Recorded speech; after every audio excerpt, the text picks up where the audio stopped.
আলহামদুলিল্লাহ, আল্লাহ তাআলার লাখ শুকর যে আল্লাহ তাআলা দ্বীনের নিসবতে আমাদেরকে এখানে আসার বসার কিছু কথা বলা ও শোনার তৌফিক দান করেছেন।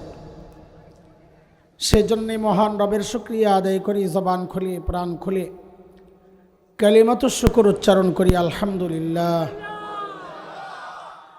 আজকে যেহেতু আমাদের অনেক বড় বড় মুহতারামরা আসবেন, আমার তো আরও আগে বসার কথা ছিল, কিন্তু আজকে দুর্ভাগ্য আমারই, এক মিছিলের কারণে এলাকার রাস্তা সব বন্ধ থাকায় আরেক দিক দিয়ে রওনা দিছি। ওদিক দিয়ে কিছু দূর যায়ও দেখি আরেক মিছিল চলতেছে। এই ফাঁকে আমাদের 1 ঘন্টা শেষ না হয় মাগরিবের নামাজ এখানে পড়তেই পারতাম যখন বের হয়েছিলাম।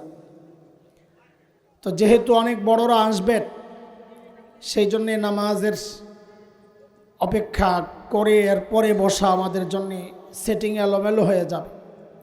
ইতিমধ্যেই আমাদের অত্যন্ত প্রিয় ভাই মুফতি রিজাউল করিম আবরার হাফিজাহুল্লাহ, তিনিও কাছাকাছি আছেন, চলে আসবেন, নামাজের পরেই বয়ান করবেন। যেহেতু আশেপাশের মসজিদগুলো তো নামাজ হবে, সেই জন্যে নির্দিষ্ট টাইম পর্যন্ত বাহিরের মাইকগুলো চলবে, এরপর শুধু স্টেজের মাইক চলবে। আমরা আমাদের একটু দেরিতে আমার বয়ানের শেষেই আমরা ইনশাল্লাহ এখানে নামাজ পড়ে নেব ইনশাআল্লাহ তাআলা। কুরআন আল কারীমের সূরাতুল আম্বিয়ার একটা আয়াত আমি পড়েছি। এই আয়াতকে সামনে রেখে কিছু কথা আপনাদেরকে শোনাতে চাই। আল্লাহ তাআলা যেন আমাকে সহজে বলার, আপনাদের সবাইকে সহজে বুঝার তৌফিক দান করেন। মুহতারাম হাজরিন, বিষয়টা বুঝার আগে আয়াতের একটু তর্জমা শুনি। তর্জমাটা শোনার পরেই আমরা কিছুটা উপলব্ধি করতে পারবো কি বিষয়ে আলোচনা আসতে পারে। আল্লাহ তাআলা বলছেন, ওয়ানাদাউল মাওয়াজিনাল কিসতা লিয়াউমিল কিয়ামাহ, আমি কিয়ামতের দিন ইনসাফ দেওয়ার জন্যে দাড়িপাল্লা দাঁড় করাব। আল্লাহর আদালতের ইনসাফ আর দুনিয়ার ইনসাফ একরকম না। দুনিয়ার ইনসাফ তো নিজের দলের হইলে আসামি মাফ, ভিন্ন দলের হইলে আসামি না হইলেও আসামি, এটা হলো ইনসাফ। আল্লাহ বলেন আমার আদালত এমন না। আমার আদালত কেমন আল্লাহ নিজেই বলছেন, ফালা তুজলামু নাফসুন শাইআ, আমার আদালতে কারো উপর বিন্দু মাত্র জুলুম হবে না। এই বিন্দু মাত্র কথাটার মানে কি আল্লাহ নিজেই যেন ব্যাখ্যা দিচ্ছেন। ওয়া ইন কানা মিসকালা হাববাতিন মিন খারদাল আতাইনা বিহা, কেউ যদি একটা সরিষা দানা পরিমাণও কিছু করে, সেটা ভালো কাজ হোক মন্দ কাজ হোক, সওয়াবের কাজ হোক আর গুনার কাজ হোক, আল্লাহ বলেন মাপার জন্যে আমি ওই ছোট্ট ছোট্ট কাজগুলোকেও দাড়িপাল্লায় উঠায়া দিই। হিসাবের জন্য এই প্রক্রিয়াটাই আল্লাহর যথেষ্ট। এই হচ্ছে আয়াতের মোটামুটি তর্জমা। এই আয়াতকে সামনে রেখে মুফাসসিরিনে কেরাম হাশরের মাঠে মানুষের শ্রেণী করেছেন 4টা, মূলত 5টা, আমরা 4টা নিয়ে কথা বলবো ইনশাআল্লাহ। ওই জন্য আপনাদেরকে জিজ্ঞেস করলে বলবেন 4টা। বলেন তো কয়টা? আমার সাথে একটু কথাবার্তা বলা লাগবে, ঠিক আছে নি ভাই? ইনশাআল্লাহ, তাহলে আমি বুঝবো আপনারা কথা বুঝতেছেন। বলেন, হাশরের মাঠে মানুষের শ্রেণী কয়টা হবে? 4। এই 4 শ্রেণী বের করার জন্যে বা বুঝার জন্যে আপনাদেরকে আমি একটা সরল সূত্র দিয়ে দিই, এটা কোনো জটিল বিষয় না বুঝা। আচ্ছা বলেন তো, দাড়িপাল্লায় পাল্লা থাকে কয়টা? 2টা। ধরেন এক পাল্লায় পাথর রাখছেন, আরেক পাল্লায় আলু মাপবেন। কথার কথা, আপনারা আলু ভালো বুঝেন, আলু মাপবেন, কিন্তু ওই পাল্লায় আলু দেন নাই। এক পাল্লায় পাথর দিছেন, আরেক পাল্লায় আলু দেন নাই, মাপা যাবে? কেন যাবে না আপনারা জানেন, কিন্তু আমি একটা কথা বলে দিই, কেন যাবে না ওই কথাটাকেই বারবার আমি জিজ্ঞেস করব, আপনারা জবাবে বলবেন। কেন মাপা যাবে না? বলেন পাল্লা একটা খালি। সবাই বলেন। আমি তিনটা কথা বলছি, পাল্লা একটা খালি, এই তিনটাই বলতে হবে, নাইলে আবার প্যাঁচ লেগে যাবে। আমি আবার জিজ্ঞেস করি, বলেন এক পাল্লায় পাথর রাখছি আর এক পাল্লায় আলু রাখি নাই, মাপা যাবে? কেন যাবে না? ঠিক এর উল্টাও হইতে পারে, এক পাল্লায় আলু রাখছেন আর এক পাল্লায় পাথর রাখেন নাই, মাপা যাবে? কেন যাবে না? বুঝে আসছে তো না? হাসরের মাঠে আল্লাহর আদালতে এমন কিছু মানুষ উঠবেন যাদের নেকির পাল্লায় নেকি তো আছে, কিন্তু গুনার পাল্লায় গুনাহ নাই একটাও। আচ্ছা বলেন তো, তাদের আমল মাপা যাবে? এতক্ষণ পাল্লা কি শিখাইলাম? তাদের আমল মাপা যাবে? কেন যাবে না? পাল্লা একটা খালি। যেহেতু আমল মাপা যাবে না, এই তাদের ব্যাপারেই আল্লাহ তাআলার সিদ্ধান্ত, তারা বিনা হিসাবে জান্নাতে চলে যাবে। আচ্ছা বিনা হিসাবে কেন যাবেন? হিসাব কেন হবে না বলেন তো? পাল্লা একটা খালি, এই তো বুঝছেন মাসা। আরেকটা গ্রুপ আসবে ঠিক তার উল্টা, যাদের গুনার পাল্লায় গুনাহ তো আছে কিন্তু নেকির পাল্লায় নেকি নাই একটাও। আচ্ছা আপনারা বলেন তো, তাদের আমল মাপা যাবে? কেন যাবে না? তাদের ব্যাপারেই আল্লাহ বলেছেন ফালা নুকিমু লাহুম ইয়াউমাল কিয়ামাতি ওয়াজনা, আমি ওদের আমল মাপবো না, বিনা হিসাবে জাহান্নামে চলে যাবে। ভাই কয় গ্রুপ গেল? এক গ্রুপ বিনা হিসাবে, আরেক গ্রুপ বিনা হিসাবে, আর বাকি আছে কয় গ্রুপ? দুই গ্রুপ। এই দুই গ্রুপের দুই পাল্লাতি আছে, কারো নেকির পাল্লা ভারী, কারো গুনার পাল্লা ভারী। এই দুই গ্রুপের ব্যাপারে আল্লাহর কি সিদ্ধান্ত? আল্লাহ নিজেই বলছেন সূরা আল কারিআর মধ্যে। আল্লাহ বলেন فأما من ثقلت موازينه فهو في عيشة راضية, যার নেকির পাল্লা ভারী আল্লাহ বলেন সে জান্নাতি। وأما من خفت موازينه فأمه هاوية, যার গুনার পাল্লা ভারী আল্লাহ বলেন সে জাহান্নামী। ভাই কয় গ্রুপ হয়েছে? হ্যাঁ মাশাআল্লাহ। চলেন আমরা আবার প্রথম দিকে যাই, একটু একটু করে বুঝেন। ওই যে প্রথম গ্রুপ, যাদের নেকির পাল্লায় নেকি আছে, গুনার পাল্লায় গুনাহ নাই, মনে আছে? তাদের ব্যাপারে আল্লাহর ফয়সালা যেন কি? বিনা হিসাবে। বিনা হিসাবে বলা লাগবে, বলেন বিনা হিসাবে। হিসাব নাই কেন? গুনাহ নাই বলা লাগবে না, আমি যেটা বলছি এটা কোন পাল্লা একটা। তারা কারা? আহলুস সুন্নাহ ওয়াল জামাতের আকীদা, উলামায়ে দেওবন্দের আকীদা, সমস্ত নবী মাসুম, নিষ্পাপ। কোন নবী জিন্দেগিতে কোনো গুনাহ করেন নাই। কেন করেন নাই? গুনাহ কেন করেন নাই? এটার নানান কারণ আছে। এর একটা মৌলিক কারণ হচ্ছে সমস্ত নবীকে আল্লাহ নিজেই গুনাহ থেকে বাঁচায় রাখছেন। আবার প্রশ্ন আসবে, আল্লাহ শুধু নবীদেরকে কেন বাঁচাইছেন? এটার জবাব পাওয়া যায় সূরা হজের শেষ পৃষ্ঠা, 17 নম্বর পারার শেষ পৃষ্ঠা, একটা আয়াত থেকে অনুমান করা যায়।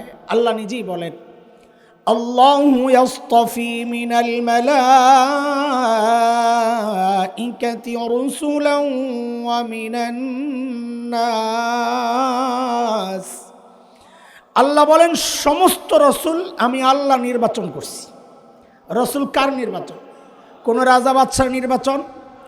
নবী রসুল যদি, যেহেতু আল্লাহর নির্বাচন, এখন কোন নবী রসুল যদি গুনাহ করেন তো আল্লাহর নির্বাচনটাই প্রশ্নবিদ্ধ হয়ে যায় যে আমাদেরকে গুনাহ থেকে বাঁচাতে কাদেরকে নবী রসুল বানালেন? তারা নিজেরাই তো গুনাহ করে। আল্লাহর নির্বাচন যেন প্রশ্নবিদ্ধ না হয়, ওই জন্যে আল্লাহ তাআলা নিজেই সমস্ত নবীকে গুনাহ থেকে বাঁচায় রাখছেন। আজকে যারা কথা বলবেন সবার খুব কষ্ট হবে, অনেক কষ্ট হবে, সাংঘাতিক। খালি ভালো না তো, ভালোর সাথে একটা কাছাকাছি শব্দ, এটা ভালো না, এটা ভালোর একটা কাছাকাছি শব্দ, না এটা বাদ দিলেই তো ভালো, যে এটা এতটা ভালো না যে ভালো না বইলা বলা যায় না, সাংঘাতিক খারাপ। এত বড় একটা প্রোগ্রামের একদম সব সর্বনাশ করে ফেলছে। আজকে যারাই কথা বলবে শরমে হয়তো আমার মতো বেহায়া না কেউ, শরমে হয়তো চুপচাপ থাকবে, চুপচাপ বয়ান করে চলে যাবে, কিন্তু আমি তো বেহায়া বলে দিলাম। আমার এই বড়ার দ্বারা যদি আমার পরবর্তী ভাইরা একটু শান্তি পায়, একটু আরাম পায়, যদি ভাই ঠিকঠাক কিছু করতে পারে, ভাইও কি করছো, সব খতরনাক অবস্থা। আল্লাহ, আমি ডরাইতেছি একটু পর যখন বাইরের মাইকটি বন্ধ হবে তখন তো আমার জানটা আরো বাইরে হয়ে যাবে। কি করছে আল্লাহ জান। স্টেজের দিকে কি দিছ তুমি? স্টেজে, স্টেজ কই কই? সাউন্ড বক্স, এটা মাইক আছে উপরে। আল্লাহ আল্লাহ, হায় খোদা, দেখি আর একটু বাড়াও তো ভাই, কোন করার আগ পর্যন্ত একটু বাড়াও, আর একটু, হ্যাঁ ঠিক আছে, আর বাড়ায়ও না, আর একটু কমাও, আর একটু কমাও, কোন করার আগ পর্যন্ত।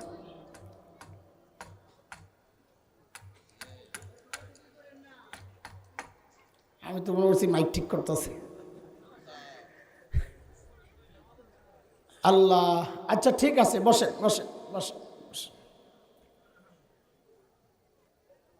বলেন, সমস্ত নবীরা গুনাহ কেন করেন না? আল্লাহ নিজে নবীদেরকে গুনাহ থেকে বাঁচায় রাখছেন। যেমন হযরত ইউসুফ আলাইহিস সালাম, নাম শুনছেন? দেখতে কেমন ছিলেন? আমার মতন কালা বেটা, কেমন সুন্দর, সুবহানাল্লাহ সুন্দর, মানে যে সুন্দর শুনলেই সুবহানাল্লাহ পড়তে হয়, এই জন্য আমি নাম দিছি সুবহানাল্লাহ সুন্দর। মিশরের মেয়েরা পাগল হয়ে গেছে, বিশেষ করে ফার্স্ট লেডি জুলাইখা হুজুরের পিছনে লাগছে বেটি। হুজুর বুঝছেন তো কে? খালি ঘুরে, হুজুরে পাত্তা দেয় না, ওদের বেড়ি একদম তো একেবারে ভেতরে নিয়ে আটকাইছে অন্দরমহলে।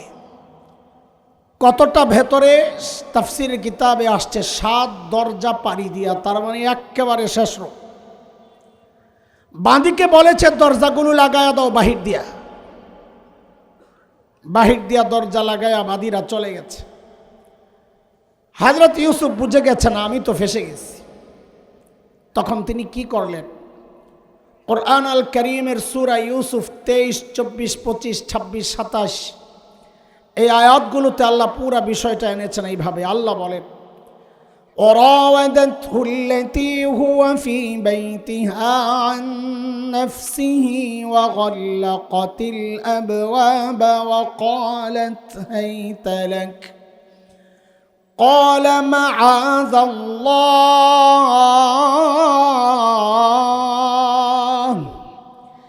إنه ربي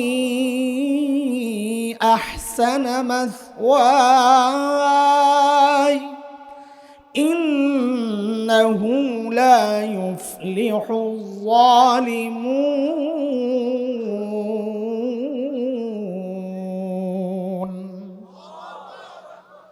হযরত ইউসুফ বিপদে পইরাই দিয়েছেন এক ডাক আল্লাহরে, আল্লাহ আমারে বাঁচা।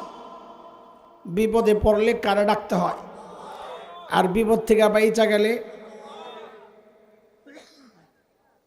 আমাদের এই সমাজের কিছু মানুষ আসে বিপদে পড়লেই আল্লাহর কথা মনে পড়ে। নির্বাচন আসলে টুপি টাপি লাগায়া পুরা হাসান বসরি, এত বড় বুজুর্গ আর দুনিয়াতে নাই।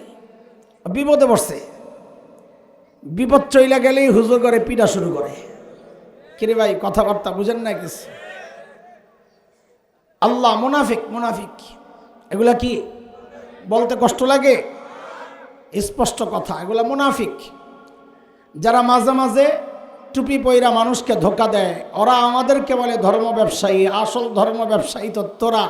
আমরা তো অল টাইম ধর্ম প্র্যাকটিস করি, যারা নির্বাচন আসলে ধর্ম প্র্যাকটিস করে ওরা হচ্ছে আসল ধর্ম ব্যবসায়ী। 24 নম্বর আয়াতে আল্লাহ বলছেন, কাযালিকা লিনাসরিফা আনহু সুআ ওয়াল ফাহশা, আমি নবী ইউসুফকে বাঁচাইয়া দিছি। তো নবীদেরকে কে বাঁচান, কিভাবে বাঁচাইছেন, প্রক্রিয়াটা কি, এটা 25 নম্বর আয়াত থেকে আল্লাহ নিজেই বলতেছেন। ওয়াস্তাবাকাল বাব ওয়াকাদ্দাত কামিসাহু মিন দুবুর وألف يا سيدها لدى الباب قالت ما جزاء من أراد بأهلك سوءا إلا أن يسجن أو عذاب أليم।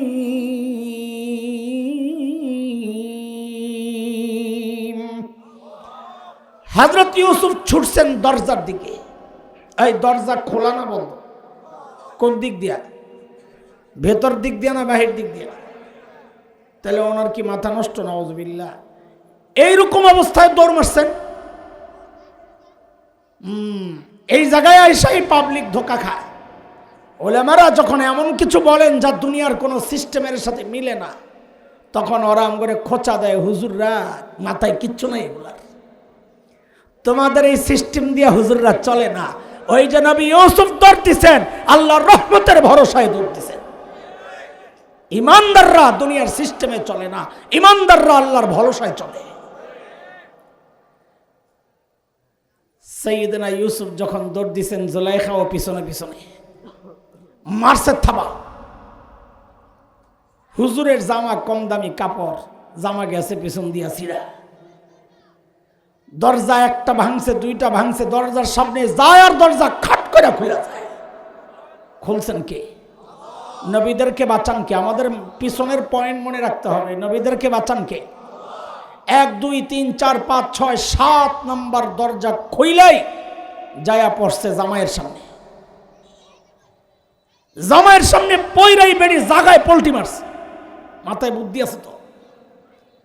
জামাইয়ের সামনে পয়রাই কয় কি, আপনার বউয়ের লগে অপকর্মের চেষ্টা যে করলো আর শাস্তি কি হওয়া উচিত? দেখছেন নি সুরের মার বড় গলা। দোষ করছে কে? জোরে বলেন, জোরে বলেন। দোষ করছে কে?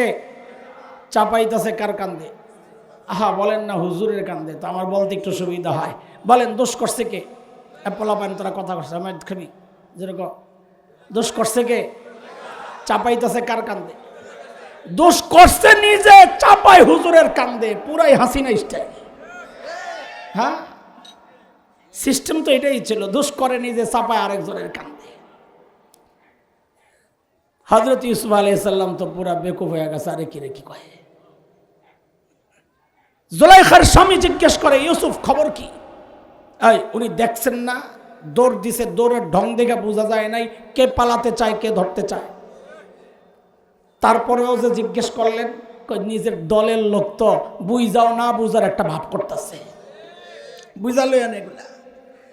সাইয়েদনা ইউসুফ বলেন, হিয়া রাওয়াদাতনি আন নাফসি, আমি কিছুই করি নাই, যা করছে মহিলা নিজেই করছে। বলে তুমি যে করো নাই তো প্রমাণ দাও। দেখেন একটা বড় 2 নম্বরই হয়েছে। দুনিয়ার আইন আদালত, ইসলামী আইন আদালত, সব জায়গার সিস্টেম হচ্ছে প্রমাণ দিবে বাদী, অভিযোগকারী। আমরা বলি আল বাইয়িনাতু আলাল মুদ্দাই, প্রমাণ দিবে অভিযোগকারী। এখানে অভিযোগকারী কে? কাজী প্রমাণ কার দেওয়ার কথা? চাইতেছে কার কাছে? হুজুরের কাছে। সিস্টেম ঠিক আছে না উল্টাইছে? কেন উল্টাইলো? ক্ষমতার দাপট। এটা কি? ক্ষমতা থাকলে সিস্টেম উল্টাই সিস্টেম বানায় এলায়। কথা বলে। সাইয়েদনা ইউসুফ চিন্তা করলেন, রোমের ভেতরে ছিলাম আমি আর মহিলা, প্রমাণ পাবো কোথায়? কিন্তু তিনি হতাশ হন নাই, চিন্তা করেছেন যেই আল্লাহকে ডাক দিয়েছি প্রমাণের ব্যবস্থা ওই আল্লাহই করবেন। এর মধ্যেই দেখে জুলাইখার এক ফুফাতো বোন আসছিল বেড়াইতে, তার ছোট্ট দুধের ছেলে আন্দর মহলের থেকে চিৎকারের আওয়াজ আসছে, অনবরত চিৎকার, এমন কান্না থামার কোনো নামগন্ধ নাই। ওয়া ওয়া ওয়া যেন কান্নার একটা রেকর্ড ছেড়ে দিছে। সাইয়েদনা ইউসুফ বুঝে গেছেন এই রহস্যজনক কান্নার কোনো কারণ আছে। তিনি সাথে সাথেই বললেন, আমার পক্ষে সাক্ষী দিবে ওই ছোট্ট বাচ্চাটা। মাথায় ধরে নিয়ে গেছে, এই পিচ্ছি কি সাক্ষী দিবে, কথা কইতে পারবো? আর দেখলেও কিছু বুঝছে, এটাই আপনারা বুঝেন না। হুজুরের কইলারটা জুলাইখা তো খুশি, মোল্লা চান্দু খাইছে ধরা, মায় নাই, হুজুরের মাথায় নাই কিছু।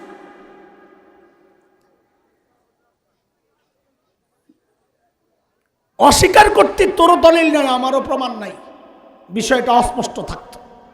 এখন এমন একটারে প্রমাণ বানাইলি ওরে জিজ্ঞেস করা হবে, আরে পিচ্ছি অপরাধ কে করছে? পিচ্ছি বলবে ওয়া, আর খাবি মাই। এমনই তো ঘটনা।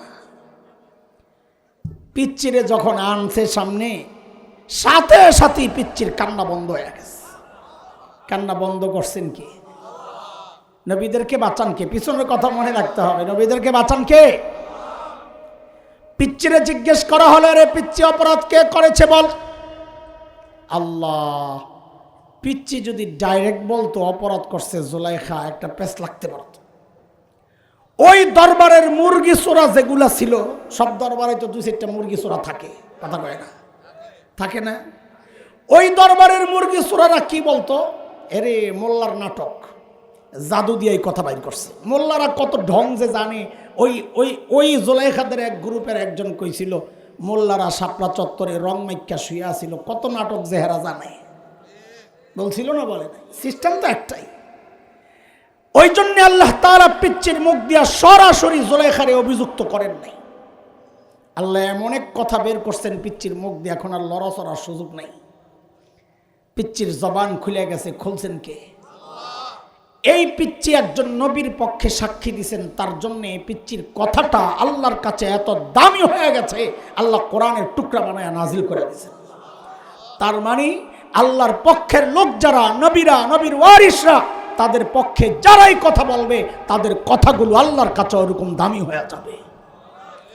পিচ্চি কথা বলা শুরু করেছে, ইন কানা কামিসুহু কুদ্দা মিন কুবুল فصدقت وهو من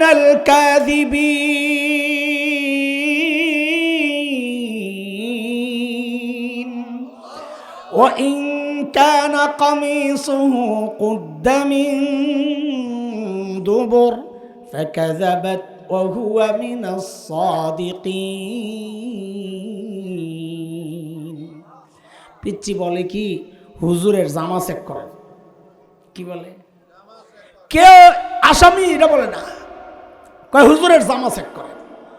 কয় জামা চেক করলে, কয় যদি দেখেন জামার সামনে দিয়া ছিঁড়া, তো বুঝবেন হুজুরই দোষ করছে, ধরতে গেছে জুলাইখা আত্মরক্ষার্থে যে ধাক্কা ধুক্কা দিছে, হুজুরের জামার সামনে দিয়া ছিঁড়ছে। আর যদি দেখেন জামা পেছন দিয়া ছিঁড়া, তো বুঝবেন কেস ফিটিং, দোষ আপনার বউ করছে। ইউসুফ পালাতে গেছে, জুলাইখা থাবা মারছে, জামা পেছন দিয়া ছিঁড়ছে। পোলাপাইন জামা কোন দিক দিয়া ছিঁড়ছে রে? ফালাম্মা রাআ কামিসাহু কুদ্দা মিন দুবুর ক্বালা ইন্নাহু মিন কাইদিকুন ইন্না কাইদাকুন্না আযীম।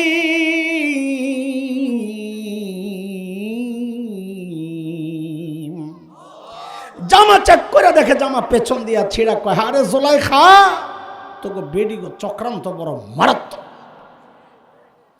শুনে এই বাঙ্গা মাইক দিয়া এই লম্বা হিস্টোরি শোনানো আমার আজাইরা গল্প বলার জন্যে না, টাইম পাস করার জন্যে না, কোরআনের একটা জরুরি মেসেজ আছে সামনে, এটা শোনানোর জন্য। এখানে 2টা দারুণ কথা আছে, এটা শোনানোর জন্য, আমাদের জন্য শিক্ষা। জুলাইখার স্বামীর কাছে যখন অপরাধীকে স্পষ্ট হয়ে গেল, তখন তিনি হযরত ইউসুফকে একটা অনুরোধ করেছিলেন, এইটাও আমাদের জন্য শিক্ষা। জুলাইখাকে একটা উপদেশ দিয়েছিলেন, ওইটাও আমাদের জন্য শিক্ষা। হযরত ইউসুফকে বলেছিলেন, ইউসুফ আরিদ আন হাযা, বিষয়টা নিয়ে আর ঘাটাঘাটি করো না, তোমারও ইজ্জত আমাদেরও ইজ্জত। মুফাসসিররা বলেন, বুঝো, তোমার ব্যাপারেও যদি কেউ অপবাদ দেয়, ওইটা নিয়ে খুব হইচই করো না, খুব বেশি নাড়াচাড়া করো না। অপবাদ যেহেতু 10 জনকে হয়তো বিশ্বাস করাইতে পারবা, 9 জনকে হয়তো বিশ্বাস করাইতে পারবা তুমি নিষ্পাপ, কিন্তু যদি একজন বিশ্বাস করে তো ওই একজনের কাছে তো তুমি দুষ্ট লোক। দরকার কি? অপবাদ আসছে, চুপচাপ থেকে যত সহজে শেষ করা যায়, ঘাটাঘাটি কম করা। বুঝে আসছে কথা?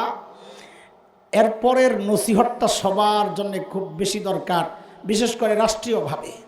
জুলাইখা, ওয়াস্তাগফিরি লিযামবিক ইন্নাকি কুনতি মিনাল খাতিইন। অপরাধ করছো, অপরাধ কইরা বড় গলায় কথা বলতে হয় না, অপরাধ কইরা আরেকজনের কাঁধে চাপাতে হয় না।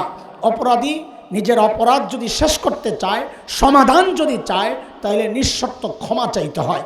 দুনিয়ার অপরাধীদের জন্য আল্লাহর মেসেজ এটা, কিয়ামত পর্যন্ত আমরাও বলি, গুম করেছ, খুন করেছ, দেশের টাকা বাহিরে পাচার করেছ, দেশকে ভারতের কাছে বিক্রি করার পায়তারা করেছ, গোলামির জিঞ্জির পরেছ, আলেমদেরকে জেলে ভরে তাদের উপর নিষ্ঠুর নির্যাতন চালিয়েছ, দেশপ্রেমিক মানুষকে ফাঁসিতে ঝুলিয়েছ। অপরাধের ফিরিস্তি অনেক লম্বা। যদি চাও আবারও কোনোদিন দেশে দাঁড়াবা, এই হুমকি ধমকি দিয়ে হবে না, বিদেশ থেকে উস্কানি দিয়ে হবে না। আল্লাহর কাছে ক্ষমা চাও, জনগণের কাছে ক্ষমা চাও, এছাড়া অন্য কোনো রাস্তা নাই। এটা কোরআনই মেসেজ দোস্ত, এটা আমার কথা না। বুঝে আসছে কথা? বলেন তাড়াতাড়ি কোন, হাসরের মাঠে মানুষের শ্রেণী হবে কয়টা? জোরে। 1 নাম্বার বিনা হিসাবে। 2 নাম্বার, এটা হচ্ছে আজকের আমাদের আলোচনার মূল পয়েন্ট। এটা বলার জন্য আগেরটা বলতে হবে, এই জন্য বলা, না হয় মূল কিন্তু এই দ্বিতীয়টা। কি সেটা? যাদের, হ্যাঁ সাবাস, যাদের গুনার পাল্লায় গুনাহ আছে কিন্তু নেকির পাল্লায় কি নাই? কয়টা নাই? একটাও নাই। একটু মনোযোগ লাগবে, যে একটু মনোযোগ লাগবে। আসেনি মনোযোগ? কে কে ঘুমাইছেন একটু হাত উঠায় দেখান তো, আল্লাহু আকবার।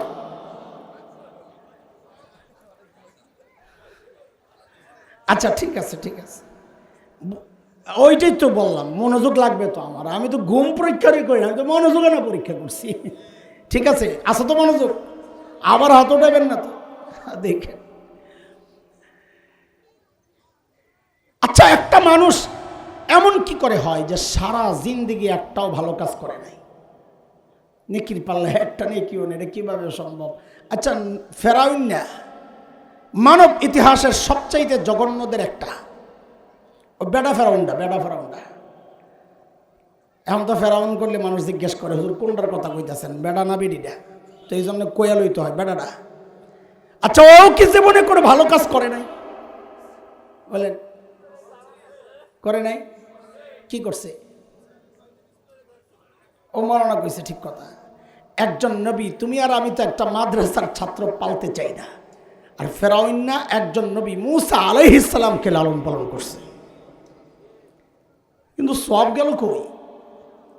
আবু তালিব, এই সারা দুনিয়ার মানুষ মিল্লাও আবু তালিব যে কাজ করছে, এই লেভেলের কাজ করা সম্ভব না। আমাদের নবীজি সাল্লাল্লাহু আলাইহি ওয়াসাল্লামকে আমৃত্যু আগলে রেখেছিলেন, পিতার স্নেহে বড় করেছেন, বাবা নাই বুঝতে দেন নাই। নিজের সন্তান, বিশেষ করে হযরতে জাফর, হযরতে আলী লাগায় রাখতেন ভাইয়ার সাথে। পোড়া কপাল আকিল আর তালিব বঞ্চিত হয়েছে। এই মানুষটা এত ভালো কাজ করলেন, তারপরও জাহান্নামে কেন? নেকি গেল?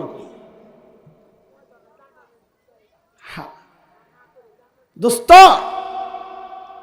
ইমান ছাড়া, হাসবে না, ওই বয়স আয়া লোক ছাড়া তো আল্লাহর কাছে, ইমান ছাড়া আল্লাহর কাছে কোনো নেকির মূল্য নেই। বুঝে আসছে কথা? আপনাদেরকে একটা প্রশ্ন করব, প্রশ্নের জবাব যেন ঠিকঠাক দেন, এই জন্য একটা ফিল তৈরি করে দিলাম। এইবার আপনারা জবাব দেন, গুনার পাল্লায় গুনাহ আছে, নেকির পাল্লায় একটাও নেকি নেই, তারা কারা? কাফের। মাশাআল্লাহ, কাফের মুশরিক, ওই তো একই কথা। এইটাই তো নাকি না?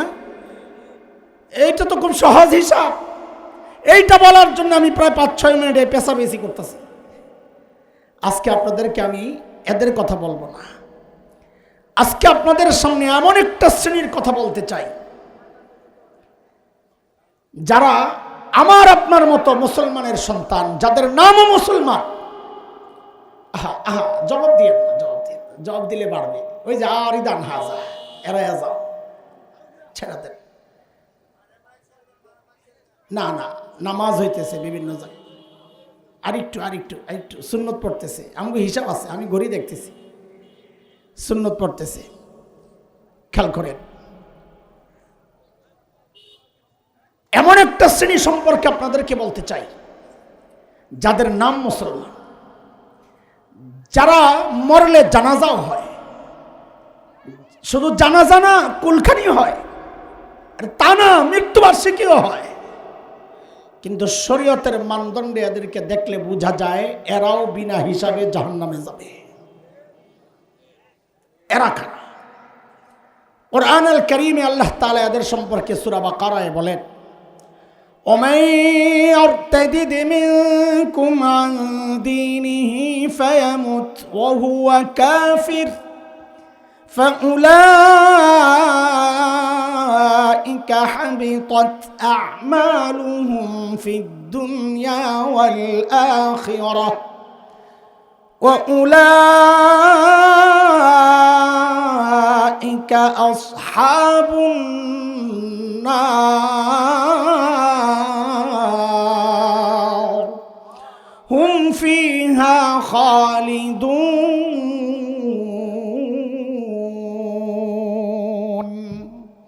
আল্লাহ বলেন, যারা মুরতাদ তাদের সমস্ত আমল বাতিল। এই খেয়াল করেন তো, সমস্ত আমল বাতিল মানে নেকির পাল্লা খালি। তো বলেন তাদের ব্যাপারে ফয়সালা কি হবে? বিনা হিসাবে। হিসাব হবে না কেন? পাল্লা একটা। বিষয় হচ্ছে মুরতাদ কারা। আমি এই মুরতাদ কারা এই পরিচয় যদি এখন দিতে যাই, আমার সারা রাত লাগবে আপনাদেরকে মুরতাদ চিনাই দিই। সংক্ষেপে একটু হিংস দিয়া যাই, তারপরে মুরতাদের একটা সরল তর্জমা করে ওইটার উপর ভিত্তি করে দুইটা কথা বলতে চাই ইনশাআল্লাহ। মুরতাদ কারা?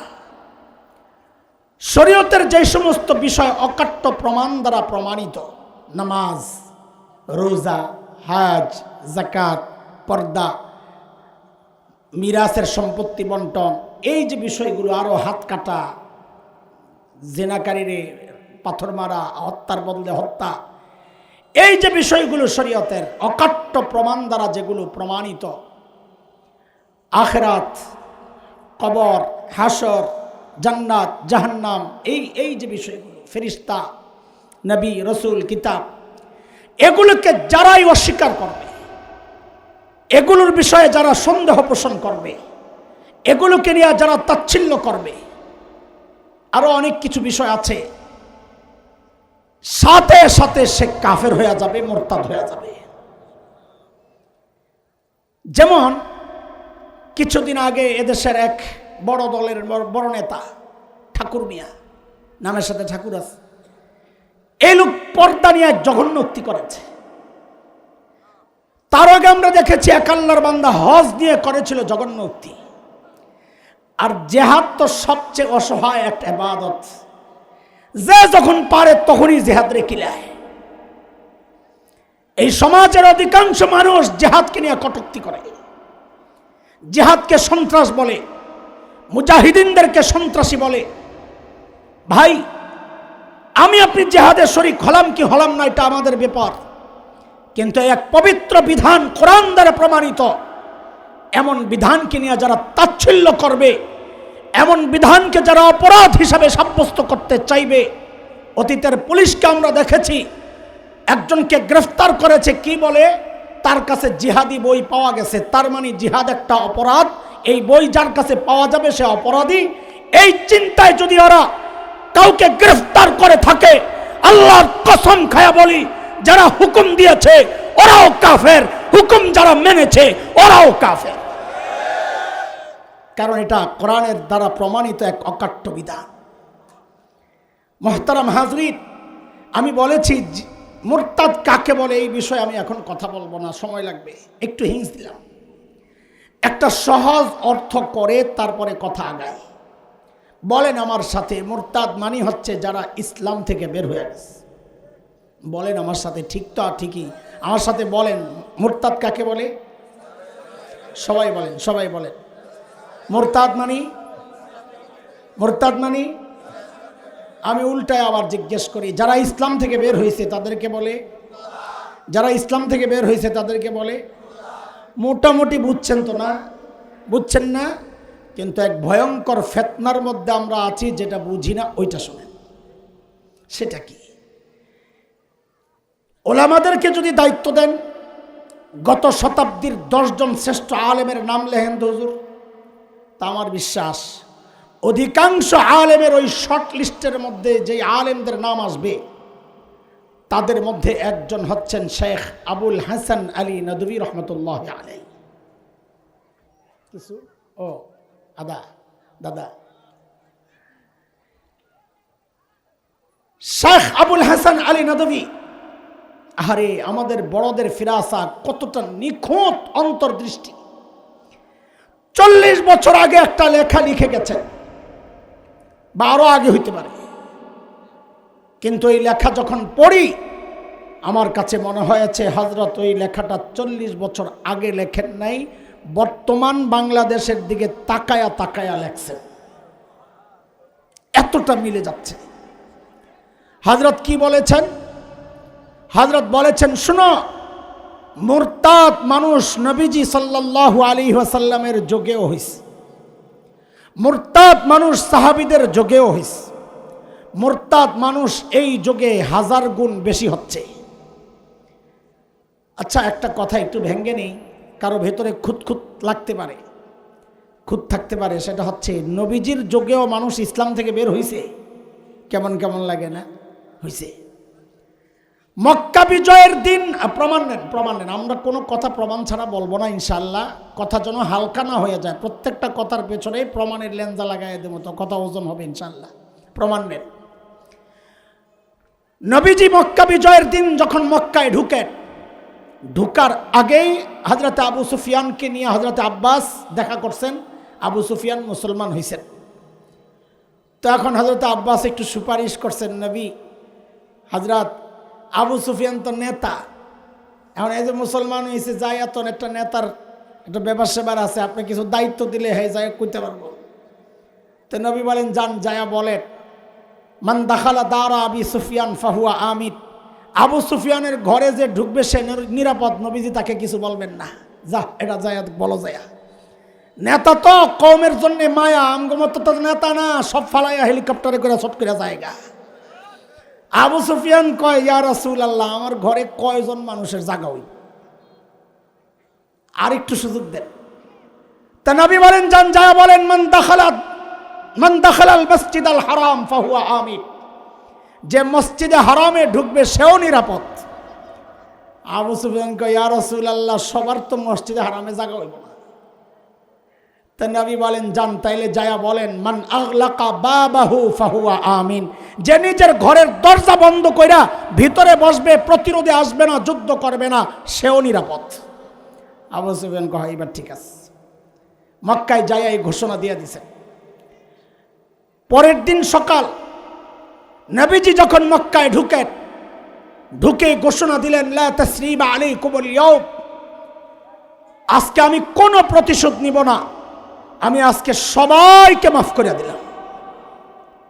কিন্তু মালউনিনা আইনামা সুকিফু উখিযু ওয়া কুতিলু তাকতিলা, আল্লাহর একটা বিধান আছে, সূরা আহজাবে আসছে, যারা মালউন, আল্লাহ রাসূলকে যারা বেশি কষ্ট দিছে, আল্লাহ বলেন এদেরকে ছাড়া যাবে না, এদেরকে যেখানেই পাওয়া যাবে আইনামা সুকিফু, ওইখানেই ধৈরা উখিযু ওয়া কুতিলু তাকতিলা, একদম কল্লা ফালাইয়া দিতে হবে।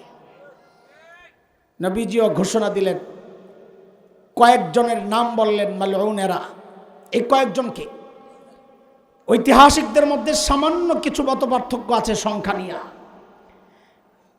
কিন্তু অধিকাংশের যেই মত, শেখ ইবনে তাইমিয়া রহমতুল্লাহ আলাইহির এক বিখ্যাত কিতাব আছে ওলামাদের কাছে পরিচিত, আস-সারিমুল মাসলুল আলা শাতিমির রাসূল। ওই কিতাবে শেখ ইবনে তাইমিয়া 15 জনের নাম আনছেন। কয়জন? আব্দুল্লাহ ইবনে খাতাল, কুরতুনা, কুরাইনা, সাররা, মাকিস ইবনে সুবানা, হুয়াইরিস ইবনে নাকিদ, আব্দুল্লাহ ইবনে জিবারা, আব্দুল্লাহ ইবনে সাদ ইবনে আবি সারাহ, ইকরামা ইবনে আবি জাহল, হুবার ইবনুল আসওয়াদ, হুবাইরাহ বিনতে আবি ওয়াহাব আল মখজুমি, হারিস ইবনে তলাতিল, কাব ইবনে জুহাইর, ওয়াহশি ইবনে হারব, হিন্দা বিনতে উতবা। নবীজি 15 জনের নাম ঘোষণা করলেন, এদেরকে যেখানেই পাওয়া যাবে ধৈরাই হত্যা করতে হবে। 15 জন তো যে যেমনি পারছে পালাইছে। এই খবর শুননা হযরতে ইকরামা রাদিয়াল্লাহু আনহু আসামি পালাইছেন ইয়ামানের দিকে, কিন্তু তার বিবি মুসলমান হয়েছেন উম্মে হাকিম বিনতে হারিস ইবনে হিশাম। নবীর কাছ থেকে হযরত ইকরামার জন্য নিরাপত্তা নিয়ে আনিছেন, যা জামাইরে ফেরত আইনা মুসলমান বানাইছেন। এর মধ্যে একটা ছিল আব্দুল্লাহ ইবনে খাতাল, যার নামটা আমি একদম শুরুতে বলেছি। আব্দুল্লাহ ইবনে খাতাল যায় কি করছে জানেন? কাবার গিলাফের তলে যায় ঢুকছে। কেন? ও কি বোকা? ও জানে না মুসলমানরা মক্কায় ঢুইকায় আবেগ কাবার কাছে দৌড়ে আসবে? জানে না? আরে কথা কোন জানে না? তো কি বোকা? ওখানে গেছে কেন? ও বোকা না, ও বাটপার। খালি বাটপার না, ওরে বাটপার। কোন বাটপার রে বলা ভাই? ওরে বাটপার, মানে বাটপারের উপর একটা বিশ্ব বাটপার না। আচ্ছা, বাটপার কি মনে করছে জানে? বাটপার মনে করছে কাবা মুসলমানদের একটা আবেগের জায়গা, কাবার গিলাফ মুসলমানদের আবেগের জায়গা। এই আবেগের জায়গা দিয়ে যদি আমি নিজেরে পেঁচাই তো আমার মনে হয় ছেড়ে দিব। যেই চিন্তা এখন কোন কোন রাজনীতিবিদও আছে, সারা জিন্দিগি ইসলামের বিরুদ্ধে, ওলামাদের বিরুদ্ধে, শরিয়া আইনের বিরুদ্ধে, খেলাফত ব্যবস্থার বিরুদ্ধে, মাদ্রাসা শিক্ষার বিরুদ্ধে, কিন্তু দেখবেন ওরা জানে, সব বিরোধিতা কইরাও জানে এদেশের মানুষের কাছে টুপি একটা আবেগের জায়গা, হিজাব একটা আবেগের জায়গা।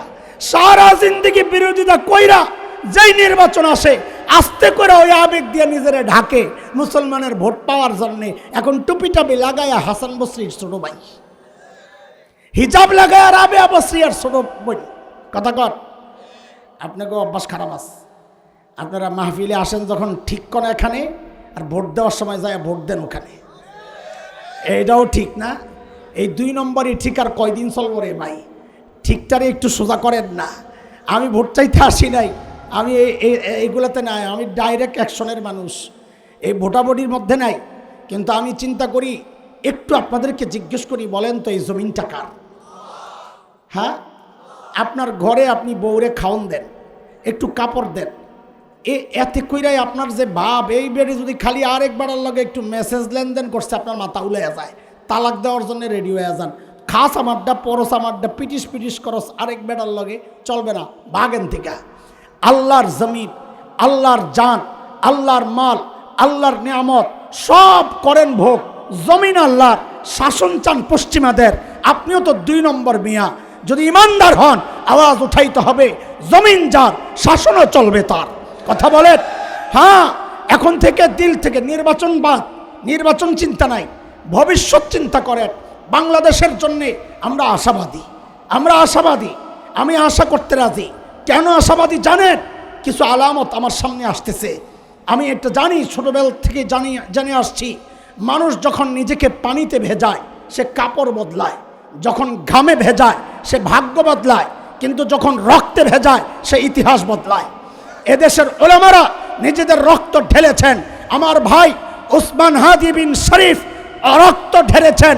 যেহেতু তাওহীদবাদীদের রক্ত এই জমিন স্পর্শ করেছে, খোদার কসম এই জমিনের ভাগ্য বদলাবে ইনশাআল্লাহ। সেই জায়গা থেকে আল্লাহর কাছে আমাদের চাওয়া, আপনাদেরও আওয়াজ উঠাইতে হবে। তন্ত্র মন্ত্র যা দেখার দেখছি, সব দেখছি, দেখা সব শেষ। এখন একটাই দেখার বাকি, ভবিষ্যতে ওইটাই দেখতে চাই। আগামীর বাংলাদেশ হবে খেলাফতের বাংলাদেশ, কোরআনের বাংলাদেশ, ইসলামের বাংলাদেশ। দেখতে চাই তো না? আবার যায় ভুলে যাবেন? এইবার ভোট যারে মন্দের দেন, আমি এটা নিয়ে কথা কব না, কিন্তু বাংলাদেশকে কোরআনী শাসনের জন্য যেন আল্লাহ কবুল করেন, এই চিন্তা প্রত্যেকের দিলের মধ্যে লালন করতে হবে ইনশাআল্লাহ। রাজি আছি তো ইনশাআল্লাহ? ওই কই আসিলাম, নবীর যুগেও মানুষ ইসলাম থেকে বের হয়েছে, ওইটার দলিল দিতেছিলাম, মনে আসিনি না? মনে করছেন আমি কিচ্ছায় লাগাইয়া আপনাকে একটা দিদার মধ্যে ফালাইয়া দিছি না? এই যে আব্দুল্লাহ ইবনে খাতাল কাবার গিলাফ দিয়ে যে ঢাকছিল, ওখানে কাহিনীটা শেষ করে লই। হযরত আলী দেখছেন, আরে গিলাফের ভেতর থেকে পাও দুইটা বাইরে রয়েছে, এটা কেনা? নবী সবাইরে মাফ করলেন, লুকাইলো কেনা? নিশ্চয়ই কোনো চোর আছে। হযরত আলী খোলা তরবারে নিয়ে দিছেন দৌড়। এই বলা ভাই, আমাদের সিরাতে মুস্তাফা সাল্লাল্লাহু আলাইহি ওয়াসাল্লামের মধ্যে এই ঘটনা আসছে, ঠিক আছে? হযরত আলী দৌড় মারছেন। হযরত আলী তো পাও দেখছেন, আরো দুই সাহাবী আলীরে দেখছেন দৌড় দিতে। কেন দৌড় দিছেন জানেন না, কিন্তু মনে মনে চিন্তা করছেন আলী কোনো হালকা মানুষ না যে খামাখা দৌড় দিছে, নিশ্চয়ই কাস্টমার একটা পাইছে, ওরাও আলীর সাথে দৌড় দিছে। যায় আব্দুল্লাহ ইবনে খাতালরে বাইর করছে, বাইর কইরা ওখানে ওর কল্লাটা ফালাইছে, ফালাইয়া মাকাম ইব্রাহিম এবং হাজরে আসওয়াদের মাঝখানে একটা বর্ষা গাইরা ওই বর্ষার উপর আব্দুল্লাহ ইবনে খাতালের মাথা ঝুলাইয়া দিছে, বুঝাইয়া দিছে আল্লাহর নবীর দুশ্মনের শাস্তি এটাই হওয়া উচিত।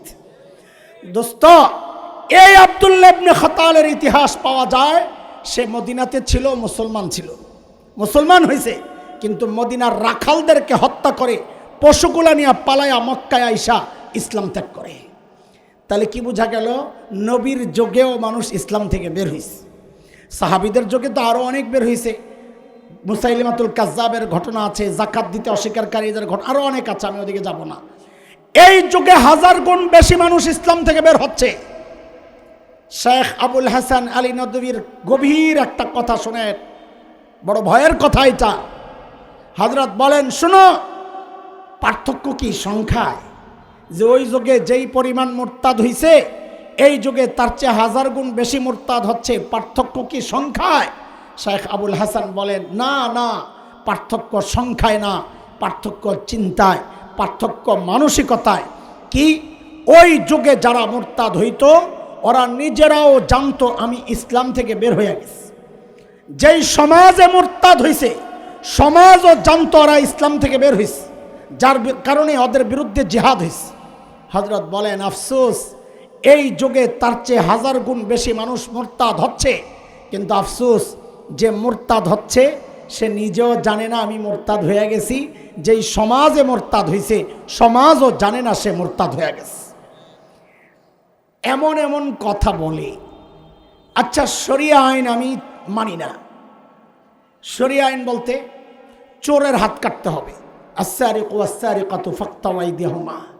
কাজেই চোরের হাত কাটা এটা কোরআনের নির্দেশ, অকাট্য দলিল দ্বারা প্রমাণিত। বাস্তবায়ন করতে পারছি না, এটা আমার দুর্বলতা। কিন্তু কেউ যদি অস্বীকার করে, তার কোরআন অস্বীকার করা হবে কিনা? তার ঈমান থাকবে? অথচ যেই টুপি লাগাইছে, ওই দিন দেখলাম একজনে, সুবহানাল্লাহ, পুরাই নূর চমকাইতেছে চেহারার থেকে, অথচ তার নিজেরও খবর নাই এই কথা বলার দ্বারা সে মুরতাদ হয়ে গেছে। জিহাদকে নিয়ে যারা কটূক্তি করছে এমন হাজারো মানুষ আছে, তার নিজেরও খবর নাই সে ইসলাম থেকে বের হয়েছে। আরে আপনাদেরকে একটা সমাজও জানে না তারা ইসলাম থেকে বের হয়েছে। আপনি কাউরে মুরতাদ বলবেন, অনেকে আপনার বিরুদ্ধে খেপা যাবে। মানুষের ঈমান নিয়ে সিদ্ধান্ত দেওয়ার আপনি কে? এটা আখিরাতে দেখা যাবে।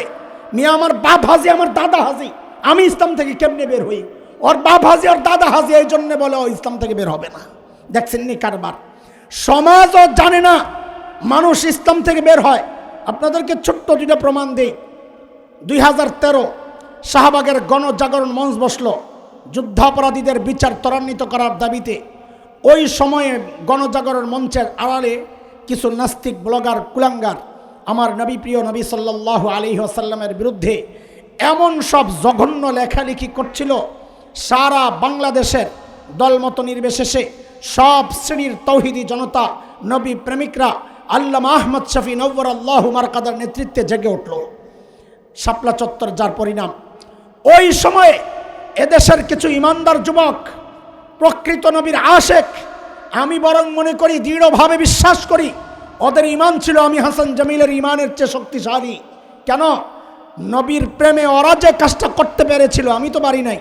ওরা কি করেছিল? ওরা নবীর দুশ্মন। ওই সময়ে নবীকে নিয়ে কটূক্তি করেছিল। রাজীব হায়দার নামক এক নাস্তিক থাবা বাবা চালাতো, ওই রাজীব হায়দারকে হত্যা করেছিল। হ্যাঁ, আমি তো মনে করি নবীর দুশ্মন যারা, নবীকে যারা গালি দেয় ওদের শাস্তি এইটাই হওয়া উচিত।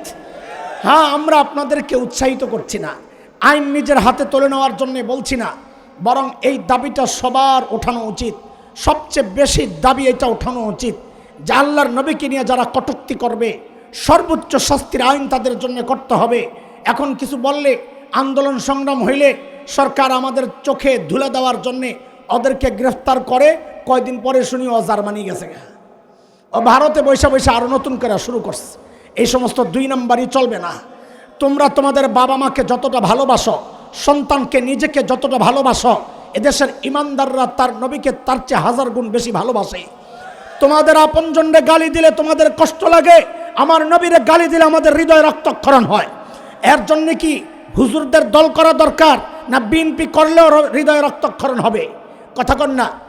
ইমানদার হইলে হৃদয় রক্তক্ষরণ হবে না, জামাত করলে রক্তক্ষরণ হবে না, এমনকি আওয়ামী লীগ করলেও যদি নবীকে মানে তার হৃদয় রক্তক্ষরণ হওয়ার কথা না।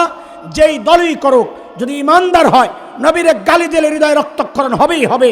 সেই রক্তক্ষরণ সহ আমরা একটা দাবি জানাতে চাই, আমার নবীকে নিয়ে যারা কটূক্তি করবে, আমার নবীর খতমে নবুয়তের মুকুট নিয়ে যারা ছিনিমিনি খেলবে, এদের জন্য অন্য কোনো শাস্তি আমরা চাই না, মানি না।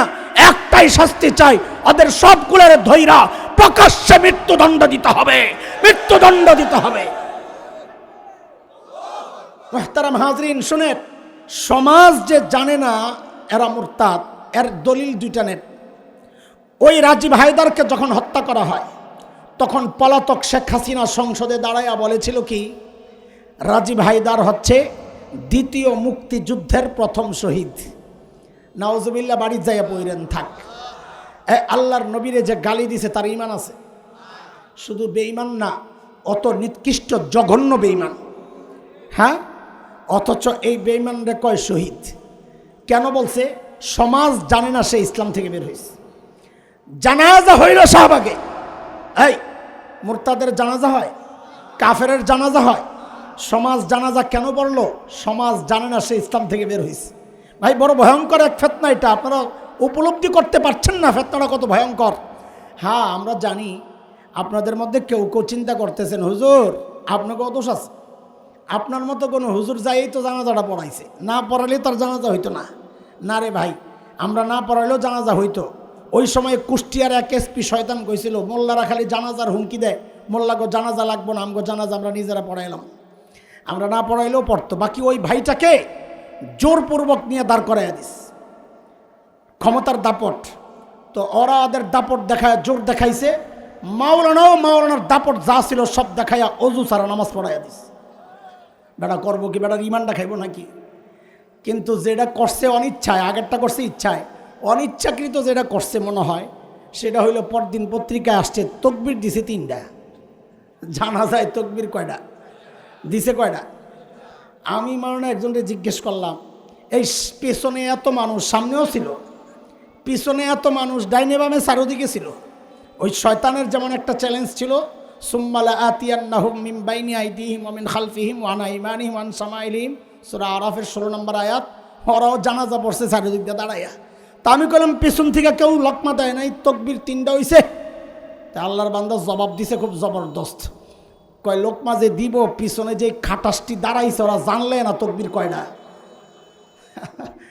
লোকমা দেওয়ার জন্য জানা লাগবে না? জানি তো না। অদস্ত কথাগুলো কেন বলছি? নাস্তিকতা এমনভাবে ছড়ায় গেছে, সমাজ জানে না, মানুষ ইসলাম থেকে বের হয়ে যাচ্ছে। নতুন করে শুরু হয়েছে শয়তানি। ইউনূস সরকারের হাত ধরে, আপনারা তো টের পান না, সাধারণ মানুষ আমাদের কলিজা জলে শেষ হয়ে যাচ্ছে। এতদিন নাস্তিকতার চর্চা হচ্ছে ব্যক্তি পর্যায়ে, এখন নাস্তিকতার চর্চা হচ্ছে রাষ্ট্রীয় পৃষ্ঠপোষকতায়। আপনি বলবেন কেমনে রাষ্ট্রীয় পৃষ্ঠপোষকতায়? আমারে বসায় রাখেন আপনি, সারা রাত বৈশা বৈশা আমি একটা একটা করে ধরাইতে পারলে কলিজা শান্তি হইতো, কিন্তু সময় নাই। আমি একটা উদাহরণ দিই, দেখেন, ট্রান্সজেন্ডার একটা শব্দ শুনতেছেন ইদানিং, কি কি বিষয় ওটা আমি আপাতত বলছি না, সেটা লম্বা সময় লাগবে। শুধু এতটুকু বুঝেন, ছেলে কাটিং টাটিং করে মেয়ে সাজে, মেয়ে হয়ে যায়, মেয়েরা কাটিং টাটিং করে অপারেশন করে ছেলে হয়ে যায়। এটা আল্লাহর একটা সিদ্ধান্তকে চ্যালেঞ্জ করা। আল্লাহ বলেছেন লা তাবদীলা লিখালকিল্লাহ, আমি যাকে ছেলে বানাইছি দুনিয়ার সমস্ত চিকিৎসা বিজ্ঞানী চেষ্টা করেও তাকে মেয়ে বানাতে পারবে না। আমি যাকে মেয়ে বানাইছি দুনিয়ার সমস্ত চিকিৎসা বিজ্ঞানী চেষ্টা করেও তাকে ছেলে বানাতে পারবে না। কিন্তু ওরা বানাইতেছে, বানায় আল্লাহর হুকুম চ্যালেঞ্জ করতেছে। বলেন এই কাজ যারা করবে তার ঈমান থাকবে? বলেন বলেন। তার মানে ট্রান্সজেন্ডার শুধু ঈমান বিধ্বংসী কোনো কালচার না, এটা সমাজ বিধ্বংসী কালচার। কি কেমনে? যেই ছেলেটা ট্রান্সজেন্ডার হয়ে মেয়ে হয়েছে, ওই মেয়ে আপনার মেয়ের সাথে এখন ইউনিভার্সিটির মেয়ে হোস্টেলে যায় থাকবে, আপনার মেয়ের সাথে একটা ছেলে ঘুমাইতেছে, সমাজ শেষ, সমাজ শেষ, আপনি টেরও পাচ্ছেন না। ইউনূস সরকার গোপনে গোপনে রাষ্ট্রীয়ভাবে এটা স্বীকৃতি দিছে। আপনারা বলবেন কে কইছে? আপনি দলিল দেন। ভাই দলিল ছাড়া কথা নাই, সোজা কথা। চোর যখন চুরি করে মাঝে মাঝে পায়জামা থুয়া যায় দৌড় খাইয়া, কথা কর না, লঙ্গি রাখা যায় না? দৌড়ানি খাইছে, লঙ্গি পরে হয়েছে, লঙ্গি ফালাইয়া দৌড় মারে না? পরে লঙ্গি উঠায় দেখে আরে এটা তো আমাকে পাশের ঘরের মজনুর লঙ্গি। কার লঙ্গি? ধরা খায় না এমনি চোর। ইউনূস সরকারও এক জায়গায় দৌড়ানি খাইয়া পায়জামা খুললে রেখে গেছে, ওই পায়জামা উঠাইয়া দেখে হায় রে এটা তো ট্রান্সজেন্ডারের পায়জামা। কি কোন আগামতা বুঝতেছেন না? না একটু শোনেন।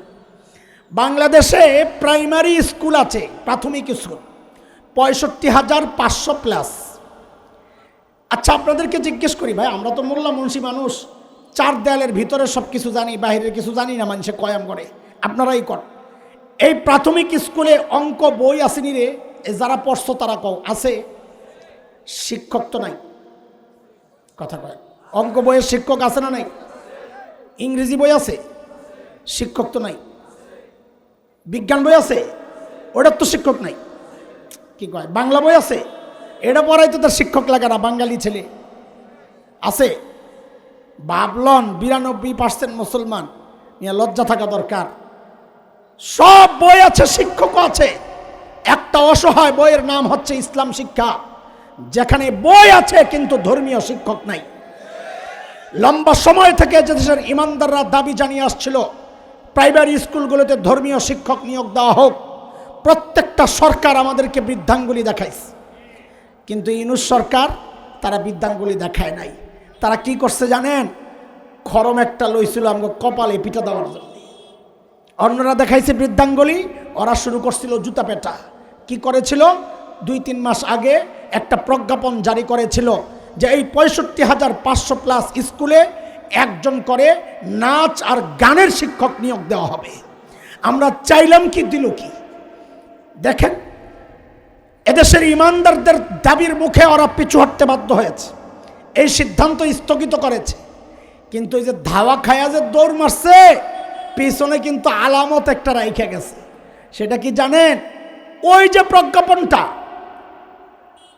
গানের শিক্ষক নিয়োগ দেওয়ার যে প্রজ্ঞাপন, ওই প্রজ্ঞাপনের নিচে ছোট্ট একটা ধারা ওরা এমন হালকাভাবে লেখছে, মনে করছে মৌলবীকে চোখে পড়বো না। কিন্তু মৌলবীরা যে 4-5 সহ সব পড়ে ওটা জানে না। ওই ধারার মধ্যে একটা ধারা কি জানেন? যে এই 65,500 প্লাস স্কুলে 1% হারে একজন করে ট্রান্সজেন্ডার শিক্ষক নিয়োগ দেওয়া হবে। এদেরকে আলাদাভাবে পার্সেন্ট করা, সমাজ থেকে আলাদা করা। ছেলে আবার পার্সেন্ট কি? সে তো ছেলে। মেয়ে আবার পার্সেন্ট কি? সে তো মেয়ে। মেয়ের পার্সেন্ট ছিল 5%, ওটা বাদ দিছে। বাদ দিয়ে ট্রান্সজেন্ডারের জন্য পার্সেন্ট বের করছে 1%। তার মানে ইউনূস সরকারের ট্রান্সজেন্ডারকে স্বীকৃতি দিয়ে দিছে। চুপ থাকেন, ঘুমান। সারা দেশের মানুষের ইমান খাওয়ার পায় তারা হচ্ছে, কারো কোনো খবর নাই। ওই যে শেখ আবুল হাসান আলী নদভী বলেছেন, যুগে মানুষ মুরতাদ, ওই যুগেও সে নিজেও জানে না আমি মুরতাদ হয়ে গেছি। কারণ সে তো মনে করে আমার বাপ হজ করছে, আমার দাদা হজ করছে, আমি আবার কাফের কেমনে হই। যেই সমাজে মুরতাদ হয়, সমাজও জানে না। এমন এক ভয়ঙ্কর অবস্থার মধ্যে আমরা বিরাজ করছি। আরও হাজারো উদাহরণ আমার সামনে আছে, সময় কম, আমাদের রুটিন কাজ করতে হয়, সেই জন্য আমি আর যাব না। শুনেন, ফেরাউনের নেক আমল কম ছিল না, আবু তালেবের নেক আমল কম ছিল না, গত শতাব্দীর একজন শ্রেষ্ঠ মাদার লেডি, মাদার তেরেসা নাম শুনছেন? মাদার তেরেসা নাম শুনছেন? শান্তিতে নোবেল পাওয়া। হায়রে কলকাতায় তার যে খেদমত আমি দেখছি, আফসোস লাগছে। এত কাজ করছে, জনসেবা, গরিবের খেদমত, কিন্তু এত কাজ করার পরেও আমরা বলবো সে জাহান্নামী যদি গোপনে মুসলমান না হইয়া থাকে। এই সমস্ত অনেক এই টাইপের অনেক মানুষ সমাজের ডরে গোপনে গোপনে মুসলমান হয়। যেমন হাফসার বাচ্চা, কি নাম? না, নাজাসী তো উপাধি, নাম হচ্ছে আসহিমা। নাম কি? নাম হচ্ছে আসহিবা, উপাধি ছিল নাজাসী। হাফসার বাচ্চাদেরকে নাজাসী বলা হতো। আসহিমাও গোপনে গোপনে মুসলমান হয়েছে। রোমের বাচ্চা হিরাক্কেলও গোপনে মুসলমান হইয়া আবার অস্বীকার করছে। অস্বীকার করছে প্রমাণ কি? ওই যে তাবুকের যুদ্ধে আগায় আসছিল যুদ্ধ করার জন্যে, আর করা হয় নাই। যাই হোক, গোপনে গোপনে অনেক বড়রা মুসলমান হয়েছে, কিন্তু বলে না সমাজের কারণে। মাদার তেরেসা যদি ওই রকম হয় আমার বলার কিছু নাই। আর যদি তা না হয়, এত ভালো কাজ করার পরেও সে জাহান্নামী। ঠিক কিনা বলেন? এই জন্যে দোস্ত, আমল তো করতেছেন। আপনি মনে করেন আমি তো নামাজ পড়ি, আমি কেন জাহান্নামে যাব? আপনি তো মনে করতেছেন আমি তো রোজা রাখি, আমি হজ করছি, আমি কেন জাহান্নামে যাব? ভাইও, আপনার নিজেরও হয়তো খবর নাই, এমন এক আকাম কইরা বসছেন যে আপনার ইমানটা নাই। এটা এক ভয়ঙ্কর বিষয় কিনা বলেন আপনারা? আমরা বড় আতঙ্কিত রে ভাই, আমরা বড় আতঙ্কিত। আপনাদের পায়ে ধইরা বলি, ইমান বাঁচান। ইমান সবার উপরে, বাঁচাবেন কেমনে? আল্লাহ বলতেছেন, ইয আওয়াল ফিতয়াতু ইলাল কাহফ ফাকালু রাব্বানা আতিনা মিন লাদুনকা রাহমাহ ওয়া হাইয়্ লানা মিন আমরিনা রাশাদা। আসহাবে কাহফের নাম শুনছেন? গুহাবাসী নাম শুনছেন? কিছু যুবক ইমান বাঁচানোর জন্য কই গিয়ে আশ্রয় নিয়েছিল? কোথায়? গুহায়। আল্লাহ আমাদেরকেও শিখায়া দিছেন, ইমান বাঁচাইতে চাও তো গুহায় গিয়ে আশ্রয় নাও। আমি কি আপনার করে পাহাড়ের গুহায় যাইতে কইতেছি? না না না, যোগ পাল্টায়, গুহার ব্যাখ্যাও পাল্টায়। এভাবেই আসবে। যোগ পাল্টাইছে, গুহার ব্যাখ্যাও পাল্টাইছে। এই জমানার জন্যে আমি 3টা গুহায় ঢুকছি, আপনাদেরকে 3টা গুহার সন্ধান দিচ্ছি ইমান বাঁচানোর জন্য। আরও গুহা নাই, আমি এটা অস্বীকার করছি না। আমি এই 3 গুহায় ঢুকছি, ভুল বুঝবেন না। আপনার সন্ধানে যদি অন্য কোনো গুহা থাকে সেটার দাওয়াত আপনি দেন, আমার কোনো আপত্তি নাই। কিন্তু আমি 3টা গুহার দাওয়াত দিব। কেন? আমি ওই গুহাতে ঢুইকা দেখছি ভিতরে সাপ বিচ্ছু নাই, ভাগ বল্লুক নাই, ওখানে ঢুইকা নিরাপদে থাকা যায়। সেই গুহাগুলার এক গুহার নাম হচ্ছে দাওয়াত ও তাবলীগের মেহনত। বলেন এক গুহার নাম কি? বলেন এক গুহার নাম কি? বলেন এক গুহার নাম কি? দাওয়াত ও তাবলীগের মেহনত। ইমান বাঁচাইতে চাও তো হক্কানি উলামাদের নেতৃত্বে দাওয়াত ও তাবলীগের মেহনতে জুড়ে যাও। এটা একটা গুহা। 2 নম্বর গুহার নাম হচ্ছে এই যে আল্লাহ ওয়ালাদের সোহবত, হক্কানি পীর মাশায়েখদের খানকাগুলো, হক্কানি পীর মাশায়েখের দরবারগুলো। কোনো ভণ্ডের কাছে আমরা যাব না। বলে ভণ্ড কি ভণ্ড না বুঝবো কেমনে? বলে দেশের সাধারণ আলেমরা যাকে কবুল করে বুঝতে হবে সে হক্কানি পীর। আলেমরা কবুল করে নাই, তার পেট যত বড়ই হোক, চেহারা যত সুন্দরী হোক, বুঝতে হবে সে ভণ্ড। আপনার জন্য এর চেয়ে সহজ রাস্তা আর কেউ নাই, কোনোটা নাই। হক্কানি পীর আমি বুঝবো কেমনে? বলে যদি দেখেন সেখানে সাধারণ আলেমরা যায়, বুঝবেন এই দরবার ঠিক আছে। আর যদি দেখেন মাদ্রাসাওয়ালা আলেমরা যার কাছে যায় না, যাকে ঘৃণা করে, আপনি যায় রশি টানতে পারেন, ওলামারা যায় রশি টানে না, যদি এইরকম কোনো পীর মনে হয় ওখানে যাওয়া যাবে না। ওই বেটা উল্টা আপনার ইমান জেদ্দুর আছে, এটারও খাইব। কথা কয় গুহা গেল? 1 নম্বর গুহার নাম কি? বলেন 1 নম্বর গুহার নাম কি? দাওয়াত ও তাবলীগের মেহনত। কাদের সাথে? ওলামাদের সাথে, ইনশাআল্লাহ। 2 নম্বর গুহার নাম কি? হক্কানি পীর মাশায়েখদের দরবারগুলো। 3 নম্বর গুহার নাম হচ্ছে কওমি মাদ্রাসা। বলেন আপনার সন্তানের ইমান বাঁচাইতে চান, কওমি মাদ্রাসায় ঢুকান তাড়াতাড়ি, সন্তানের ইমান বাঁচবে ইনশাআল্লাহ। আপনি এখন পিছন থেকে আমি জানি মোড়ামুড়ি করতেছেন, নিজে কটা কইল, আরও তো আছে, হেঁটি তো কইল না। ভাই আমি মাপ চাই, আমি অন্য গুহায় ঢুকি নাই, আমি ওটার সন্ধান দিব না। আপনার যদি মনে হয় আরও গুহা আছে আপনি দাওয়াত দেন, আমি ওই 3 গুহায় ঢুইকা দেখছি ভিতরে সাপ বিচ্ছু নাই। আমি ঢুইকা দেখছি ভিতরে সাপ বল্লুক নাই, বাঘ বল্লুক নাই, নিরাপদ গুহা। আমি যেটাকে নিরাপদ মনে করেছি, আমি আমার ইমানদার ভাইদেরকে সেই নিরাপদ গুহার দাওয়াত দিচ্ছি। ইমান বাঁচাইতে হবে ইনশাআল্লাহ। আবার পিছনের পড়াটা শোনায় দেন, আমারে বিদায় দেন। হাসরের মাঠে মানুষের শ্রেণী হবে কয়টা? 1 নাম্বার বিনা হিসাবে আল্লাহ আমাদেরকে হেফাজত করে। বলেন জোরে। এই যে আমিনটাও আসে না, জোরে কন। এই হেফাজত করবেন কখন? আগে যদি আমার ইমানের হেফাজত হয়। ইমান থাকবে না তো নেকির পাল্লায় নেকি একটাও থাকবে না। ফাহাবিতাত আমালুহুম ফিদ দুনিয়া ওয়াল আখিরাহ, সব বাদ। 2 নাম্বার বিনা হিসাবে আল্লাহ আপনি কবুল করেন। বলেন না। আরে সব নবীরা জান্নাতে যাবে বিনা হিসাবে, কারণ ওনাদের গুনাহ নাই। আমি আপনি যে বাদ না, না, নবীজি সুসংবাদ দিছেন এই উম্মতের 70,000 যাবে বিনা হিসাবে জান্নাত।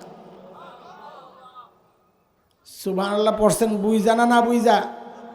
না বুঝা। 70,000 গেলে আপনার কি লাভ? সাহাবী রয়ে গেছে কত কত? সাহাবীর সংখ্যা কত? আরে বড় ভেজাল, আমি বড় ভেজালে পড়ি ভাই, কয়টা ঠিক করুন কর। আরে রেওয়ায়েতে আসছে বুখারীর 1.25 লক্ষ নবীজির সাথে হজ করছে বিদায় হজে।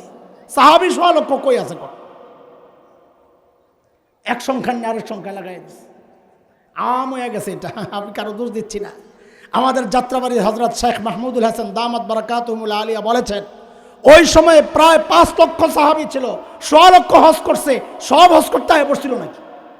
কানা লুলা ছোট্ট গুড়া গাড়া বুড়া জুয়ান সবাই পড়ছিল? না না, 1.25 লক্ষ হজ করছে। বলেন 1.25 লক্ষ। বিদায় হজে 1.25 লক্ষ হজ করছে। সাহাবীর সংখ্যা আরো বেশি ছিল। তো সাহাবী যদি 5 লক্ষ হয়, কথার কথা, সংখ্যা ঠিক নাই, নিশ্চিত না, আনুমানিক ধরলাম 5 লক্ষ, তো 70,000 বিনা হিসাবে জান্নাতে গেলে সাহাবী তো আরো বাকি থাকে 4,30,000। আপনি সুবহানাল্লাহ পড়েন কোন আশায়? আরে হতাশ হয়েন না, হতাশ হয়েন না। নবীজি গেছিল ঘরে এই কথা বইলা, আয়সা দেখেন সাহাবীদের মধ্যে ফিসফাস চলতেছে। কি ফিসফাস? আরে এই 70,000 জানি কে হয় আল্লাহ জানে, আমার নাম জানি থাকেনি। নবী আয়া দেখেন যে খালি ফিসফাস চলতেছে। এই কি আলাপ করতেছ? বলি ইয়া রাসূলুল্লাহ 70,000 কারা? তো নবীজি কিছু আলামত বইলাই যেটা বলছেন ওটার জন্য আপনারা সবাই সুবহানাল্লাহ পড়তে পারেন ইনশাআল্লাহ। নবীজি বলেন কি, আরে 70,000 যে যাবে অত একা যাবে না, ওই 70,000 প্রত্যেকে আরো 70,000 সাথে করে নিয়ে যাবে।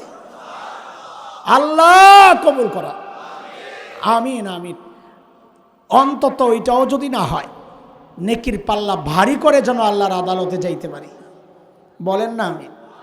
গুনার পাল্লা হালকা করে, এর জন্যে ছোট্ট একটা আমল শিখাইয়া দিই ভাই, বলবো? শেষ কথা, আমার কথা না, আমার কোনো পণ্ডিতি নাই, বড়দের কথা। আমাদের একজন বড় বুজুর্গ আছেন, শেখ আব্দুল গফফার হাফিজাহুল্লাহ, ওলামাদের কাছে পরিচিত, ঢালকানগর শেখুল হাদিস হজরত, বড় আলেম, বড় বুজুর্গ। হজরত বলেন একটা কথা, বড় দামি কথা। অনেক কথাটা দেখতে কেমন হালকা লাগে, কিন্তু অনেক ওজনওয়ালা কথা। হজরত বলেন একটা ওয়াদা, সবাই আমার সাথে বলেন, নেকি যতই ছোট হোক ছাড়ব না, গুনাহ যতই ছোট হোক করব না। সাবাস, বলেন নেকি যতই ছোট হোক ছাড়ব না, গুনাহ যতই ছোট হোক। এই 2টা কথায় যদি কেউ চলতে পারে, হাসরে উঠলে দেখবে অটোমেটিক তার নেকির পাল্লা ভারী, গুনার পাল্লা খালি ইনশাআল্লাহ। আল্লাহ তাআলা আল্লাহর আদালতে আমাদেরকে নেকির পাল্লা ভারী করে, গুনার পাল্লা খালি করে ওঠান, সেই আমল করার তৌফিক দেন, আমিন। আল্লাহ আমাদের হযরত পীর সাহেবকে লম্বা নেক হায়াত দেন। আল্লাহ এই দরবারকে হক্কানি বুজুর্গ ওলামাদের সান্নিধ্যে থাকার তৌফিক দেন। এখন আজান হবে, এখানে জামাত হবে। যারা নামাজ পড়েন নাই তারা এখনই শরীক হন, যারা পড়েছেন তারা পিছনে বসেন কিছু সময়। আচ্ছা, আমি বলে ফেলছি, ওনাদের সাথে মশওয়ারা না করে কাম ধরছি, মাফ চাই। ওনারা ঘোষণাটা দিবে, আমি বিদায় নিচ্ছি। ওয়া আখিরু দাওয়ানা আলহামদুলিল্লাহি রাব্বিল আলামিন। আসসালামু আলাইকুম।